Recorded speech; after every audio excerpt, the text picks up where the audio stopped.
જય માતાજી, જય શ્રી કૃષ્ણ, રાધે રાધે મિત્રો। તો હવે આપણે ઉદયપુર સિટીની અંદર આ બેક ટુ હોમ આપણે ઉદયપુર સિટીનો ટૂર પતી ગયો છે અને હવે આપણે બેક ટુ હોમ જઈએ છીએ। તો તમે મારી પાછળ જોઈ શકો છો, મારી બાઇક આપણે પહેલો બેક કરી દીધો છે અને હવે આપણે ઉદયપુરને બાય બાય થઈ જઈએ છીએ। તો ચાલો હવે રોડની જર્ની તમને બતાવું। એની પહેલાં આપણે અહીંયા આગળ બ્રેકફાસ્ટ કરવા ઊભા છે, તો બ્રેકફાસ્ટ કરી લઈએ અને સીધા પછી હાઈવે પર બેક ટુ હોમ તરફ આપણી જર્ની કન્ટિન્યુ કરીએ। તો આ આપણો ઉદયપુરનો લાસ્ટ અને છેલ્લો બ્લોગ છે, તો જોતા રહો, વિડીયોને લાઈક કરો, સબસ્ક્રાઈબ કરો। તો ચાલો મળીએ હવે બ્રેકફાસ્ટ કરીને રસ્તા ઉપર। તો તમે જોઈ શકો છો દોસ્તો, બટાકા પૌવા રાજસ્થાનના ફેમસ। તો હવે બટાકા પૌવાનો નાસ્તો કરી અને પછી હવે નીકળીએ।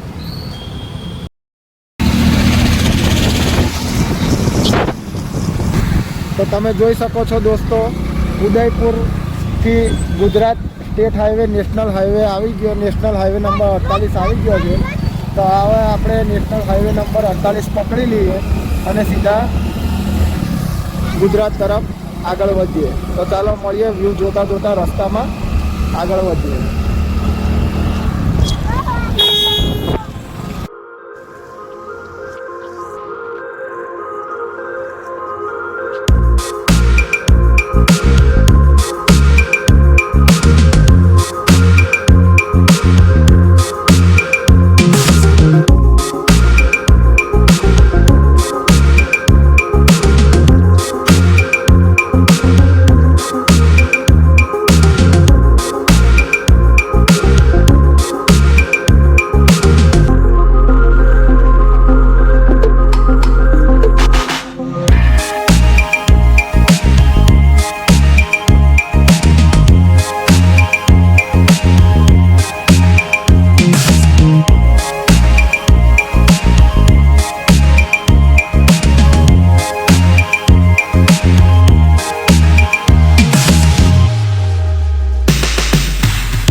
તો મિત્રો તમે જોઈ શકો છો, આ ઉદયપુરથી અમદાવાદ સ્ટેટ હાઈવે અને હવે આપણે ઉદયપુરથી સીધા શામળાજી થઈને આવ્યા।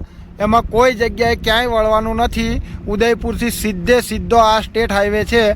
હવે આપણે બરોડા તરફ જવા માટે સીધા મોડાસા થઈ અને બાયડ થઈને આપણે આ બ્રિજ આગળથી આ રીતના તમે જોઈ શકો છો, મોડાસાનો એરો મારેલો છે।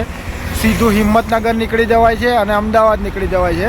તો આપણે મોડાસા તરફ હવે આ બ્રિજ નીચેથી હવે આગળ જઈશું અને આ ઉદયપુર અમદાવાદ સ્ટેટ હાઈવે અહીંથી આપણે છોડી દઈશું। તો મિત્રો ઉદયપુરથી સવારે આપણે 8:30 નીકળ્યા હતા અને ઓલમોસ્ટ 175 કિલોમીટર કાપી અને અત્યારે બપોરે 1 વાગે આપણે ધનસુરાથી લગભગ 15 કિલોમીટર પહેલાં આપણે લંચ કરવા માટે ઊભા રહ્યા છે। તો અહીંયા આગળથી ધનસુરા હવે 15-20 કિલોમીટર જેવું છે। તો ધનસુરાથી બાયડ થઈ અને સીધા આપણે નીકળી જઈશું ડાકોર। તો ચાલો હવે લંચ કરીએ।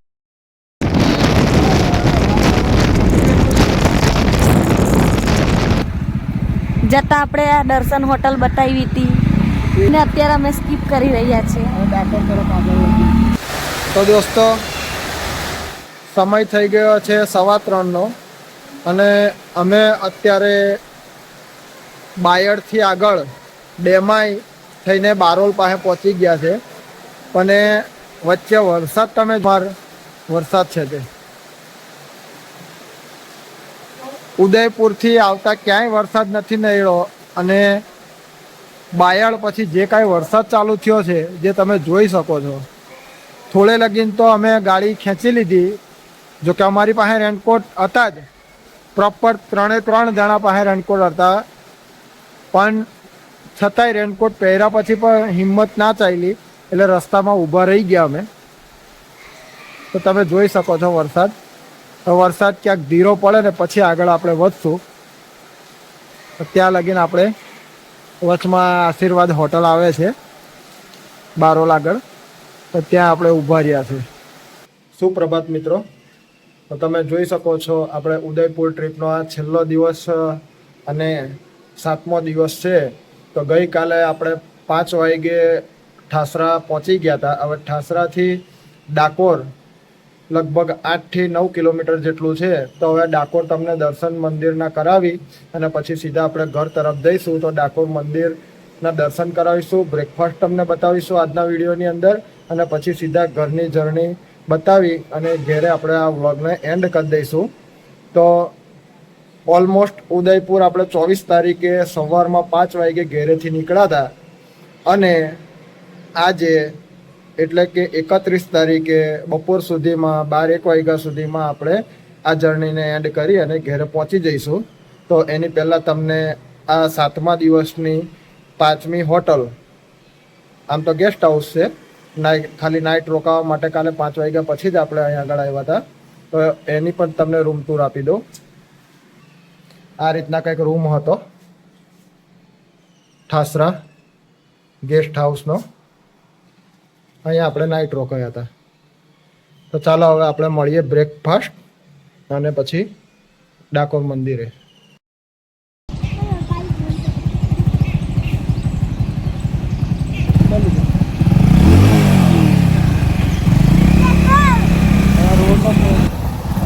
તો દોસ્તો આ બ્રિજ તમે જોઈ શકો છો, જે ઉપર વાસદ તરફ નીકળી જાય છે અને નીચેથી આપણે ડાકોર મંદિર તરફ હવે જવાનું છે. તો બ્રિજ નીચેથી હવે આપણે ડાકોર મંદિર તરફ જઈએ. રણછોડરાયજીના મંદિરે આવી ગયા છે. આ ડાકોરનું રણછોડરાયજીનું મંદિર છે, તો તમે જોઈ શકો છો. આ રીતનું કંઈક રણછોડરાયજીનું મંદિર છે.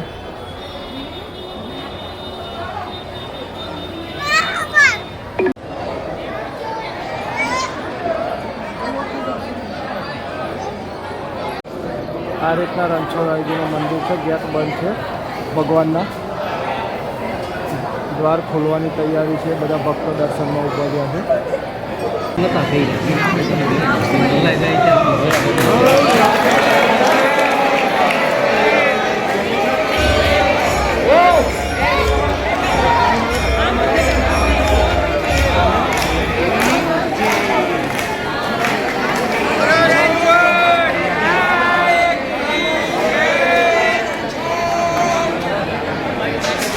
આ છે દોસ્તો ડાકોરનું ગોમતી ઘાટ. તો હવે તમને મંદિરના દર્શન કરાવ્યા, રણછોડરાયજીના દર્શન કરાવ્યા, તો ગોમતી ઘાટના પણ દર્શન કરાવું. તો આ છે ગોમતી તળાવ ડાકોરનું.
રણછોડરાય મંદિર ડાકોર, જે અમારી ઉદયપુર ટ્રીપની અંદર જતાં સ્કીપ કર્યું હતું, તે અત્યારે તમને દર્શન કરાવી દીધા. તો મંદિરના બી બહારથી તમને દર્શન કરાવી દઉં અને ગોમતી ઘાટના પણ દર્શન તમને કરાવ્યા. આ તમે જોઈ શકો છો મંદિર. તો હવે આપણે જઈએ ડાકોરના ફેમસ ગોટા ખાવા માટે. આ છે ડાકોરના ફેમસ ગોટા અને દહીં, તમે જોઈ શકો છો.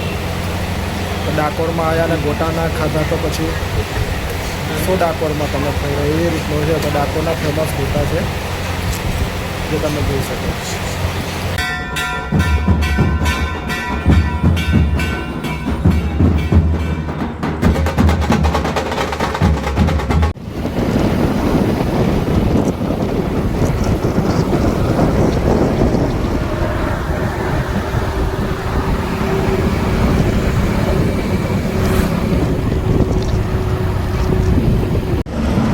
તો મિત્રો, આ હાઈવે છે વાસદથી આણંદ બગોદરા તરફ જતો હાઈવે. ટોટલી સુરતથી લઈને સૌરાષ્ટ્રવાસીઓની ગાડી વડોદરાથી વાસદ થઈ અને આ બાજુ કાઠિયાવાડ તરફ જાય છે. તો હવે આપણે આ રોડ છોડી અને આકલાવ તરફ, આ તમે જોઈ રહ્યા છો, આકલાવ તરફ આપણે આ બ્રિજથી અંદર તરફ વળી જવાનું છે આપણે બેક ટુ હોમ માટે. તો હવે આપણે વાસદ ચોકડી સ્કીપ કરી. તો હવે આપણે વાસદ ચોકડી સ્કીપ કરી અને આસોદરથી આકલાવ તરફ જઈએ.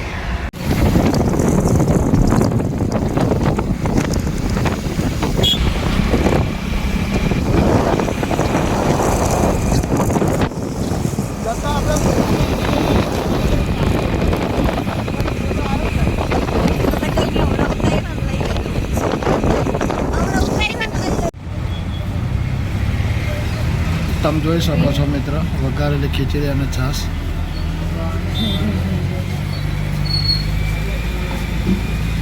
અને આ છે મારા મામા, અમારા મામાનો છોકરો. અને આ છે મારા મામાનું રેસ્ટોરન્ટ ડબ્બાસા પાસે. તો ઓલમોસ્ટ આપણે ડબ્બાસા આટલો ભાઈ 1 અઠવાડિયા જેટલો સમય ઉદયપુરમાં ગાળ્યો અને ઉદયપુરમાં બધું ખાધું પીધું, પણ જ્યાં લગીને ખીચડી ના મળે. કેવું લાગે ખીચડી? ખીચડી એ તો ખીચડી છે ભાઈ. જઈ લગીને ખીચડી ના મળે ને તે લગીને બધું ખાવાનું કાચું. હવે જઈને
જય માતાજી, જય શ્રી કૃષ્ણ. હવે આપણે અત્યારે હું મારા ગામ પહોંચી ગયો છે. તો મારા ગામથી લઈને તે આપણે ભાથીજી દાદાના દર્શન કરીને 24 તારીખે સવાર મેં આપણે ટ્રીપની શરૂઆત કરી હતી. તો મારા ગામથી લઈને તે આપણે ઉદયપુર સુધીનો વ્લોગ તમને બતાવ્યો, ઉદયપુર સુધીની ટ્રીપ બતાવી. અને ઉદયપુર ઓલમોસ્ટ આપણે 4 થી 5 દિવસ રોકાયા. આખો ઉદયપુરની સફર તમને કરાવી, ઉદયપુરના તમામ પ્લેસીસ તમને બતાવ્યા અને ઉદયપુરથી લઈને ત્યાં રિટર્ન અત્યારે મારા ગામ ઓલમોસ્ટ 31 તારીખે અત્યારે સાંજના 4 વાગ્યા છે. તો 31 તારીખે સાંજે 4 વાગે, 24 તારીખે સવારમાં આપણે ટ્રીપ શરૂ કરી હતી 5 વાગે અને 31 તારીખે 4 વાગે આપણે આ ટ્રીપની એન્ડ કરીએ છીએ. અને આ ઉદયપુર ટ્રીપનો આપણો આ છેલ્લો વ્લોગ અને અત્યારે અહીંયા આગળ આપણે ટ્રીપની એન્ડ કરીએ છીએ. તો ભાથીજી દાદાની કૃપાથી આપણી ટ્રીપની અંદર કોઈ પણ જાતની કંઈ તકલીફ પડી નથી. અત્યારે આપણે પાછા રિટર્નમાં ભાથીજી દાદાના દર્શન કરીને હવે ઘેરે જઈશું. તો ઉદયપુરની આ હતી મારી ટ્રીપ. તો વિડીયો તમને ગમે તો લાઈક કરજો, સબસ્ક્રાઈબ કરજો. ચેનલને મિત્રો નીચે સબસ્ક્રાઈબ બટન આપેલું હશે, ત્યાં સબસ્ક્રાઈબ બટન દબાવી દેજો. ચેનલને આવા ને આવા વિડીયો જોવા માટે સપોર્ટ કરજો અને તમારા ગ્રુપની અંદર, મિત્રોની અંદર, તમારા સગાવાલાઓની અંદર શેર જરૂરથી કરી દેજો વિડીયો. તો ચાલો હવે મળીએ એક નવા ડેસ્ટિનેશન, નવા લોકેશન અને નવી ટ્રીપની શરૂઆત સાથે. તો જય ભાથીજી મહારાજ, જય માતાજી, જય શ્રી કૃષ્ણ, રાધે રાધે.